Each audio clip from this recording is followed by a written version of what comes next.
आकाशात् पतितं तोयं यथा गच्छति सागरम सर्वदेव नमस्कारः केशवम प्रति गच्छति। जैसे सभी देवताओं को किया गया नमस्कार भगवान के पास पहुंचता है, ऐसे ही सबके साथ किया गया प्रेम का या बैर का बर्ताव वो भी भगवान के पास ही पहुंचता है। और भगवान के पास जो पहुंचता है उसी के अनुसार हमारा कर्म बनता है और हमारे कर्म से हमारा प्रारब्ध बनता है। इसलिए हमें चाहिए कि सबका भला सोचें और सबका भला करें। अगर हम सबका भला सोचेंगे, सबका भला करेंगे, सबका आदर करेंगे तो हमारा प्रारब्ध अच्छा बनेगा। अगर हम दूसरे का बुरा सोचेंगे, दूसरों का बुरा करेंगे तो हमारा प्रारब्ध गलत बनेगा और वो फिर हमें भोगना पड़ेगा। प्रारब्ध मनुष्य को हर हाल में भोगना पड़ता है, चाहे अच्छा बने चाहे बुरा बने। इसलिए हर मानव का यही कर्तव्य है कि अपने प्रारब्ध को अच्छा बनाए। अच्छे कर्म करेंगे तो हमारा अच्छा प्रारब्ध बनेगा। इसलिए भगवान की शरण में होकर के भगवान का भजन करना चाहिए। बड़े बूढ़ों की सेवा करनी चाहिए, उनको राम राम करना चाहिए। अगर हम बड़े बूढ़ों की सेवा करेंगे, उनसे राम राम करेंगे तो हमारी आयु, विद्या, यश और बल ये चारों बढ़ते हैं। इसलिए हर मनुष्य को चाहिए कि वो बड़े बूढ़ों का आदर करे और उनकी सेवा करे।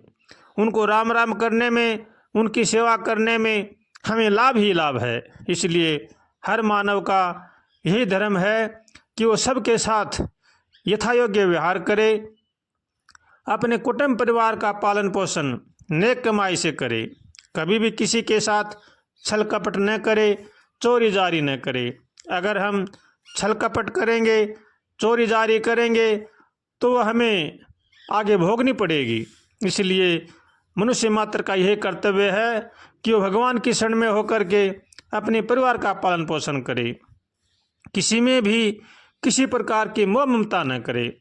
मोह ममता रसातल में ले जाती है, क्योंकि हम सब भगवान के हैं और अपने अपने कर्मों के अनुसार हमें इस पृथ्वी पर जन्म लेना पड़ता है। जिसका जैसा जैसा कर्म होता है, जैसा जैसा प्रारब्ध होता है, वैसा वैसा उसके साथ जीवन में होता रहता है। जो भी हमारे जीवन में दुख, सुख, हानि, लाभ, रोग, बीमारी आदि आते हैं वो हमारे ही किए हुए कर्मों का फल होता है, वो अवश्य हमें भोगना पड़ता है। इसलिए हर मानव को प्रसन्न रहना चाहिए। मनुष्य मात्र का यही धर्म है कि वो प्रसन्न रहे और सबका भला सोचे, सबका भला करे और भगवान का होकर के भगवान का भजन करे। गृहस्थ आश्रम सब आश्रमों का मूल है। इसलिए गृहस्थ आश्रम का यही कर्तव्य है कि वो सबका भला सोचे, सबका भला करे और अपने परिवार का पालन पोषण नेक कमाई से करे। किसी भी प्रकार का किसी के साथ दुर्व्यवहार न करे। अगर हम जैसा जैसा व्यवहार करेंगे वैसा वैसा ही हमें आगे मिलेगा।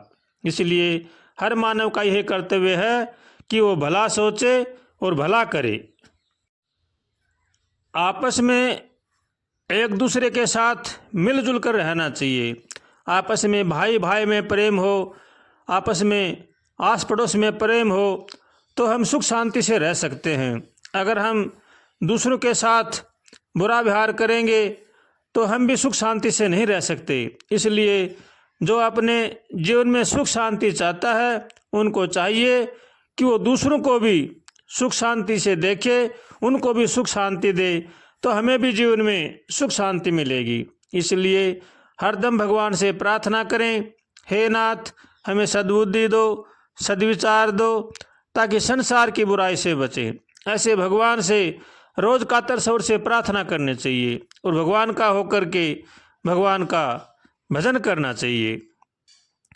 श्रीमन्नारायण नारायण नारायण हरि, श्रीमन्नारायण नारायण नारायण हरि, श्रीमन्नारायण नारायण नारायण हरि श्रीमन्नारायण नारायण नारायण हरि श्रीमन्नारायण नारायण नारायण हरि श्रीमन्नारायण नारायण नारायण हरि श्रीमन्नारायण नारायण नारायण हरि।